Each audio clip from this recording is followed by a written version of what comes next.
So what's going on, everybody? And welcome back to the pregame episode, week 1 of the Raider Critique. I want to thank everybody for dropping by. Today has really been quite off, man. I've actually planned on doing this at about 10 o'clock in the morning Central Standard Time. Well, here it is now, 8 p.m. Central Standard Time, and I am finally getting here to you with your weekly news and your pregame review for week 1 against, yes, everybody has guessed it, we are headed to Mile High Stadium to take on Russell Wilson and the Donkeys. So, a lot of news has happened this week, Raider Nation. I'm sure that pretty much everybody, you guys have all figured out what's going on. It's been in the news. I don't have any of the crazy tweets, but what I do have is the inactives list for this game. Now, I got this yesterday, and so it is subject to change. We have DeAndre Carter with a knee injury. He was limited on Wednesday, limited on Thursday, limited on Friday. He's questionable.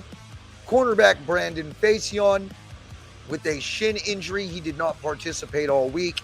And then Chandler Jones with a personal issue. Of course, that is what I've been talking about, or what everybody in Raider Nation's been talking about. We're going to get right into that as well. For the Broncos, we have tight end Greg, Dusich, and then wide receiver Jerry Duty. Jerry Duty, exactly. He's fucking Duty. And then you've got tight end Chris Manhertz, cornerback Riley Moss, and also cornerback Patrick Surtain, who was limited on Friday. Probably might see some playing time, but this is pretty much the inactives going on right now for week 1. Now, let's get into the juice and the meat and potatoes of the news this week. Now, I did not want to report on this any earlier than I am already reporting on it now, for the simple fact that we didn't know the full story, and honestly, we still don't know the full story. But we do know right off the bat that Chandler Jones will not be playing week 1. Now, I'm sure you guys have seen all the tweets. I'm sure you saw all the Instagram messages and everything that was posted up all over social media about Chandler Jones and the issues that he's been having this week, from claiming that the Raiders sent, I guess what you would call medical personnel to his home, supposedly getting to a woman who he used to be with to have her go over to his house and tell him that he was in danger. Been a lot of hoopla out there around Chandler Jones. Now, I just want to cover the basics of this, and I just want to cover all the aspects that nobody else has really talked about. We can sit there and say, I don't want to come out here and say anything that I'm going to regret saying later. So first and foremost, if there are any mental issues due to CTE that Chandler Jones is going through at this moment in time, I'm hoping that he's actually going to get better. But I also would not appreciate being on the other side of the fence, saying that if I was Chandler Jones and I'm perfectly sane in my own thought processes, and I see exactly what's going on, and the organization and the NFL is really fucking doing this to me, that I should be able to vent my frustrations online. I don't want anybody thinking that I'm crazy. I want people to understand that this is what they're actually putting me through. Now, I'm not trying to bounce in between both sides here, but on this subject, we kind of do have to kind of bounce on both sides. Now, if he is medically having issues, we know CTE has been a huge problem in the NFL for years. We have brothers over here on YouTube that we share the screen with, that we talk to on a daily basis, who have played in the NFL, who suffer from these very same symptoms. And it's a constant struggle and battle for them every day, by the time that they go to sleep, even while they sleep, to the time when they wake up and have to get through their own day. Because, taking that many hits to the head can't be good for anyone. And Chandler Jones has been out here for, 17, 18 years, pretty much beating the hell out of quarterbacks. He could possibly have given himself some type of concussion issue, especially with that many years in the league. But then you look on the other hand, You know, it could be completely what the hell. It could be exactly what it is, which is straight up, in black and white, which is what Chandler Jones is trying to express, is that he doesn't want to play for this coach. He doesn't want to play for this coaching regime. He may have got some terrible news that, hey, maybe he got some news that he didn't like. And he decided to vent out about it, and this is what it's blown out to be. We don't know because we're not behind closed doors. So before we jump to speculation and we start wishing this guy would, start pulling another AB or, saying whatever Raider Nation has been saying, and there's a lot of cats out there who've been saying just this, look at the source first before you bring up any bullshit. Because you at least want to get your whole story together before you start taking sides. And that's what I've noticed as of lately, especially the last couple years. These fans, a lot of y'all fans are real quick, real easy to jump sides without looking at the whole aspect of the whole situation. Really, it deserves a full thought process to go through, especially when it comes to some of you YouTubers who shouldn't be reporting it right off the bat, especially with your fucking biased opinions. We all know that the NFL and the NFL corporate bigots are not your best people. And they will spin narratives the way they want to. So keep that in mind when it comes to Chandler Jones. I'm not taking up for the guy on any of the aspect. To be honest with you, I thought it was a bad idea to even come and pick him up. Because he was pretty much over the hill. His best years were past him, and the outrageous contract that he was given, which he rightfully restructured. He rightfully restructured his contract. Made me feel a little bit less, shitty about having him on the team. Because, ultimately, I thought that we were to bring him in here to do what he does best, his bread and butter, and that is to get after the quarterback. Raider Nation, what, do we have CTE ourselves? They did not. They barely blitzed him last season. I think it was like the last final 4 games or so, we actually finally let Chandler Jones get after the quarterback. The rest of the time, we've been dropping him back in coverage. So the things that he says about the coaching staff and how Patrick Graham is Ivy League, I'm not going to contest that for the simple fact I'm not in that locker room. But I do know what I saw in the eye test last year. And yes, Patrick Graham is fucking Ivy League. And maybe he finally found out the news that the only reason why he is here is to groom in Tyree Wilson, who is inevitably and ultimately going to end up taking his starting position. Well, this was what we drafted Tyree Wilson for, at least as far as I was concerned, looking at it on paper. We were going to need another defensive edge rusher. And Chandler Jones was not cutting it, but he also isn't going to be cutting it when 75% of the time you've got him dropping back in coverage.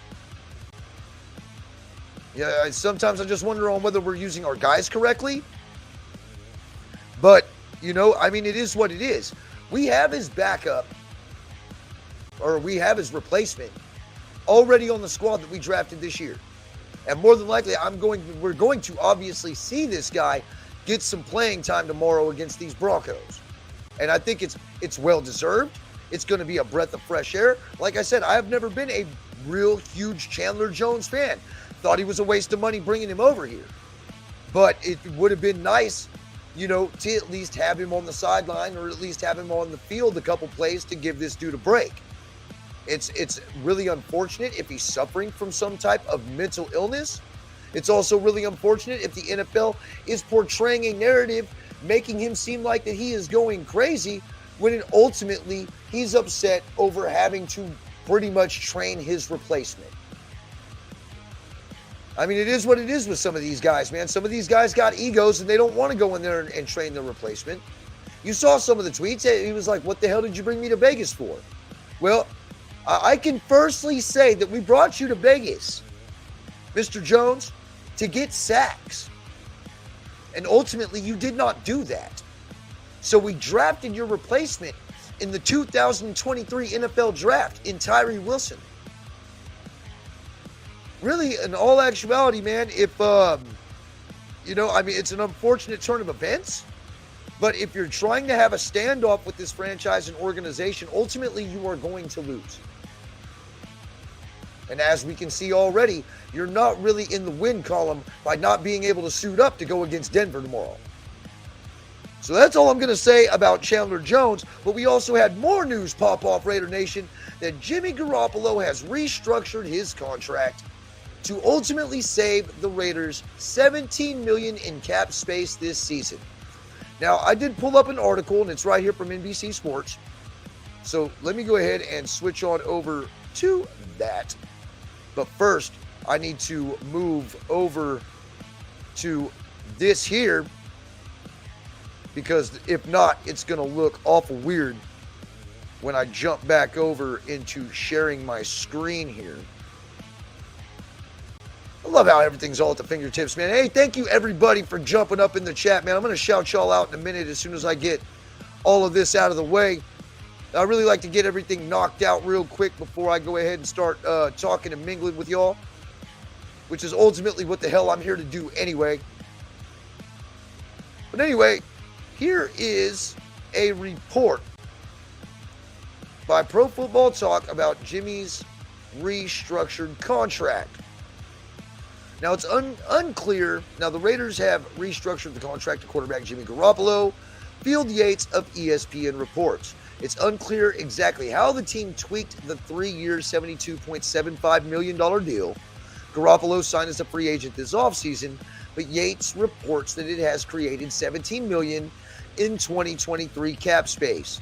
Garoppolo was scheduled to make $22.5 million base salary and count $23.8 million against the salary cap this season. Now, the Raiders desperately needed cap space as they were almost $7 million over the cap to start the day. Now, Garoppolo, 31 years old, is 40 of 17 in his career as a starter as the Patriots 49ers, and he's passed for 14,289 yards with 87 touchdowns and 42 picks. So, look at all of these, though, that they talk about here, man. Let's see.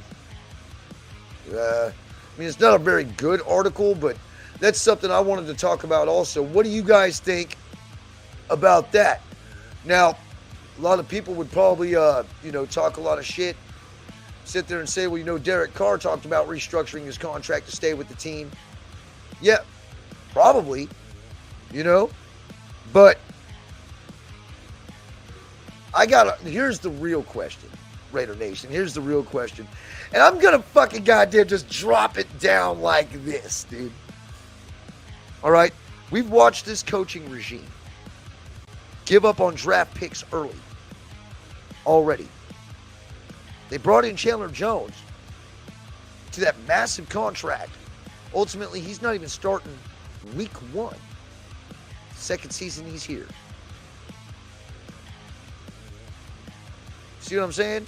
And I think this coaching staff has known that it's been making a few mistakes here and there. It was definitely a huge mistake when we could talk about Derek Carr walking out the door when we could have ultimately got 2 first-round picks for him last year, or letting Darren Waller walk out of here for a 3rd-round pick who is literally wrecking shop with New York right now. But we can also talk about how we can't really talk about the mishandled situation with Josh Jacobs because now he's finally in the door, but they finally righted their wrong there and got him in the door instead of sitting there, pretty much devaluing him the way that they did.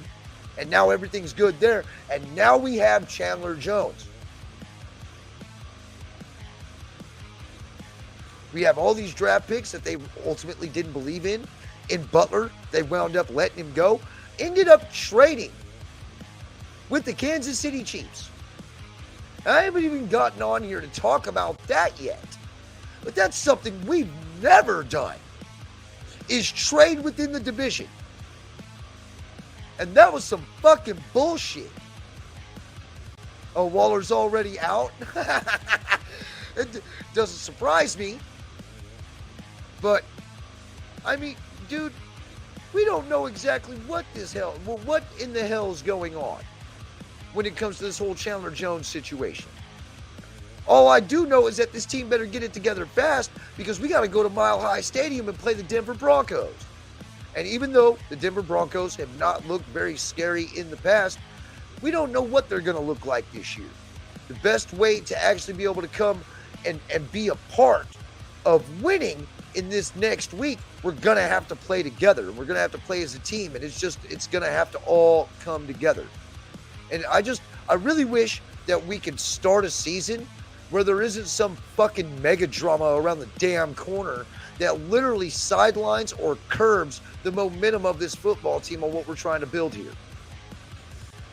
It's just, man, it's such a pain in the ass. But hey, I want to thank everybody for dropping in, man. Really want to thank all y'all for dropping in. Raider Ben, I'm going to shout all y'all out in the chat, man. I'm going to start from the very beginning. And I see a lot of y'all here, man. Freddie Chavez, it is good to see you, brother. Thank you for stopping in. Ray Love, great to see you, brother. Salute to you. Art White, my brother, man, thank you for dropping by.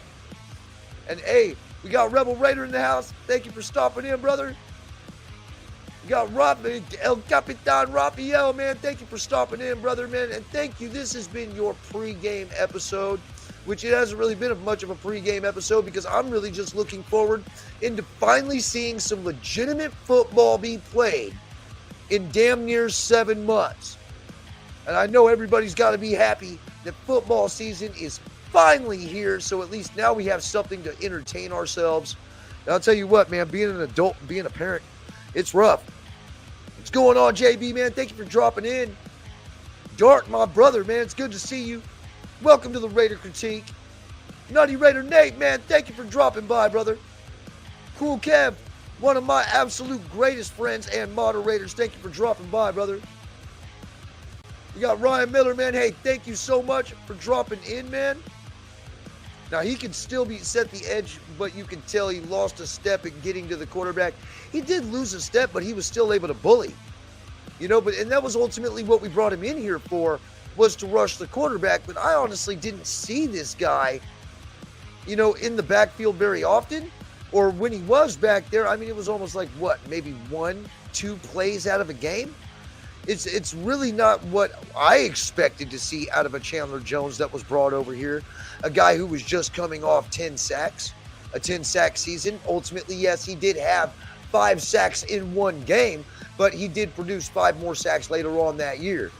I don't think that he's in any, he doesn't have any leverage when it comes to this situation right now, because ultimately he's expendable. Tyler Raider, man, hey, much love, bro. Hey, it's good to see you, bro. Thank you for dropping in. Let's see who else we got in here. D Minutes, what's up, brother? Thank you for dropping through. Raider Ben, my brother. Hey, man, I'm going to drop by on Black Saturday, man, and see what y'all are up to. I'm sorry that if I'm going over on your time. Was really trying to get this done earlier due to where I didn't jump over on your time. But real talk, man, this has been, oh, we got one more in here. Bambino. Good to see you, bro. Thank you for dropping in. I think I got every single one of y'all in the chat. This has been your pregame review. And we're going to be going up and we're going to be taking care of Denver in Denver. And I'm really just, I'm just happy football season is finally here. Now, Russell Wilson and, you know, company, they haven't been very good in the past. But to me, this is still a very crucial game. It's always a good feel if we can come out week 1 and get that W, especially against a division rival. Now, Denver was the pretty much bottom of the barrel last year. I expect us to at least, I think we're going to win. No doubt about it. I think our defense is good enough. I think our defense is worlds better than it was last year. I think our offense has the capabilities of being a top 10 offense. And if we can get our defense within that top 10 range, I don't think that we're going to have any problems this season. And Denver should really be a give-me game. Now, providing they are in the division, we have pretty much owned them the last 3 years. And it should be no different this year. We really didn't replace any major pieces We've kept the nucleus intact. We got rid of Derek Carr. We brought in Jimmy Garoppolo, which was pretty much a lateral move as far as I'm concerned, and Josh Jacobs is going to be on the field. I expect this to be a real run-heavy game. And I'm hoping Josh Jacobs and Zamir White, they get enough touches to where they're both able to, at least one of them break over 100 yards just to kill the spirit and the will of that Denver Donkeys defense. And then just go ahead and go over the top and go through the air, kill him with some Devontae Adams. I can't wait to see what Hunter Renfrow is going to bring to the table. Ain't seen nothing from him since he got hurt last year. I'm really impressed. I'm really happy that we're going to finally be able to see this secondary against first-string offenses, first-string quarterbacks, and see how they actually perform. So, what's going on, Alfredo, man? Thank you for stopping in, dude. And for real, man, hey, the next episode that we come out here and do for the post-game episode, because I'm on vacation starting this week. So, I'm going to have some time to actually get in and start watching some games and really get in and start, hopefully be able to start hanging out more here. But I am getting ready to leave out, so I will not be around until next week, starting on Wednesday. So you're probably not going to get a pregame versus the Bills. Now, you will get a postgame against Denver. You know what I mean? But more than likely, I will do kind of like what I did last year, where I'm doing the pre-games and the post-games in the same episode. So anyway, I hope all of y'all have a great game day. I know that I am looking forward to some meaningful football. Man, it's been way too long, man. I've definitely been needing to get just zen. You know what I mean? I finally got my car done. At least that motherfucker runs again. And that's one less stress. And now I just want to see these Raiders come out and start winning game after game after game, because once they start doing that, I'm not going to have anything to be unhappy about, because everything is really good over here in this neighborhood, man. And I hope everything is good in all of y'all's neighborhood. Remember, man, it's always just win, baby. And nobody's bigger than the Shield. We proved that shit with Derek Carr. Hell, we proved that shit with John Gruden. And if Chandler Jones doesn't get his shit straight, the franchise and the organization is going to show him that he's no bigger than the Shield too. So, I mean, I hope he doesn't have any mental health issues or whatnot, and he's receiving, he's refusing to get treatment or refusing to get help. Because if you are doing that, bro, you might as well go ahead and milk that for all it's worth, because the Raiders have got the best doctors that money can buy. And if anybody can help you, it's going to be them. Just saying, it's just a thought. But if they're literally fucking you over, understand, man, this is a battle that you're not going to win. You might as well just go ahead and lace up and then pack your bags and plan on playing somewhere else next year. So anyway, this has been your preseason episode, man, week one, or pregame episode, week one for the Denver Broncos versus the Raiders in Denver. Going on, I think we got the late game. Isn't that right, chat? Don't we got the late game?